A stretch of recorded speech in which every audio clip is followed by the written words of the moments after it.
Nagkatawa ko ning atong mga amigo nga mga sulpot, nag-comment sa ato ang comment sections, daghan kay reklamo.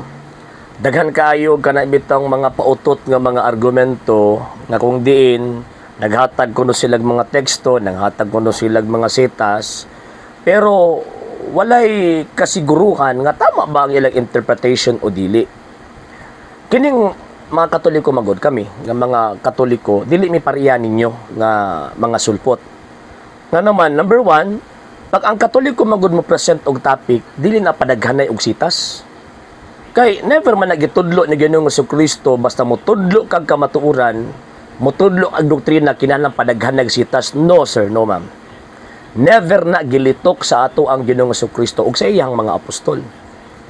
Pero mga tuang tan-awon ang balaang kasulatan, ang gisugo ni Ginoong Jesucristo ang pagtudlo. May tungod sa tanan niyang gitudlo. Anya dili biya tanan nakasulat sa balaang kasulatan. Ay dili tanan nga gitudlo niya nakasulat sa balaang kasulatan. So, ang bot na kong tawag ining ipasabot nga ayaw mig iparihan ninyo. Nga kana bitong pagtawag ining musulti kinahanglan kapitulo bersikulo. Ay mig iparihan ninyo kay pangsulpot na nga klase nga tawag ining argumento. Number 2, gawas nga dili may kanang parehan ninyo nga mga sulpot nga bitaw kumusulti the chapter and verses niya pagkaman di ay mao ang tawag ining interpretation. Kami pagmukot mig chapter and verses, ang among interpretation amo ang ginasuportahan og mga standard reference aron pagpangmatuod nga kining amo ang understanding tinuod ni dili ni amo ang opinion kay ang Biblia bet nagsulti 1 Peter chapter 1 verse 20 nga bawal gidili ang personal interpretation or opinion. So kung magbasa mig Biblia, for example, mingon mi nga gigamiton nato ang St. Matthew chapter 16 verse 18 nga ningon ang atong Ginoong Jesucristo nga akong iglesia. So ingon mi nga ang simbahang Katoliko na nga naman kinami supporting evidence. Sa amo ang gitawag og claim nga kanang maong St. Matthew chapter 16 verse 18 nga church refer na sa simbahang Katolika. Usa man lang amo ang ihatag nga ebidensya ang history mismo. Di ba? Ang history mismo nagsulti nga that the Roman Catholic Church is a true church founded by Christ. So, ingon ana mi mga Katoliko. So sa mo di palagan nagsitas, unsa may pulos anang daghang sitas.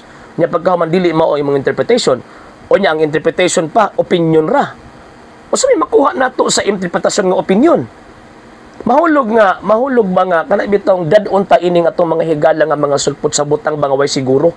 Mano man kay opinion magud way siguro na dili ma-verify ang imuhang understanding kung tinuod ba na o dili. Kung sa kuan pa naglutaw-lutaw lang ang imong argumento to sa hangin. Unlike sa mga Katoliko, basta mo interpret sa balaang kasulatan na agyon ay reference. Kung di na mo gamit og historical tawag ng reference, mo gamit ng mga biblical criticisms. Nga paghatag pahimugat nga tama ang tawag ining interpretation. Diba? Nya kining atong mga higala nga mga sulpot nga nagatan-aw sa ato ang tawag ini nga program. Kung tanaw ninyo nga dili sana kanang dili mo kangay sa ako ang gisulti, then i-challenge ko nga kana dili man na mao nya pagka man gusto na go face to face kay mas mayo magudtong tawagan ng face to face kay kung sulat-sulat kapoy hasol kayo di ganahan na mag sulat-sulat type hasol hasol i-challenge ko sa kung understanding ayun na Mr. Siendo mali ka gusto na ko nga makiatbang nimo nga face to face then tagaan ta ka sa higayunan nga matubang ko nimo nya mas pinakamaayo din pud face to face di ba magatubang gyud ta personally. Kaya dili pwede nga may katubang ka na ako niya pagkahuman nara sa online dahang gigrason maway signal unsa pa kining tawag ining loading kayo ang iyang Google kay pag question mag-Google man. So ingon ana. So ayon mi gipareha sa inyo kay dili mi pareha ninyo. Okay?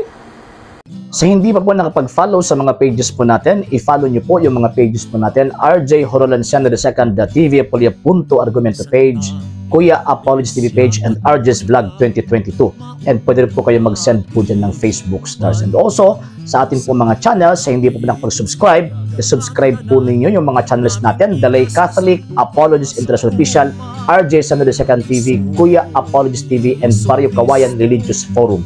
And pwede rin po kayo mag-send po dyan ng super sticker, super chats, and super thanks. And maraming salamat po sa mga kapatid at mga Katoliko na always pong tumutulong sa programa po natin.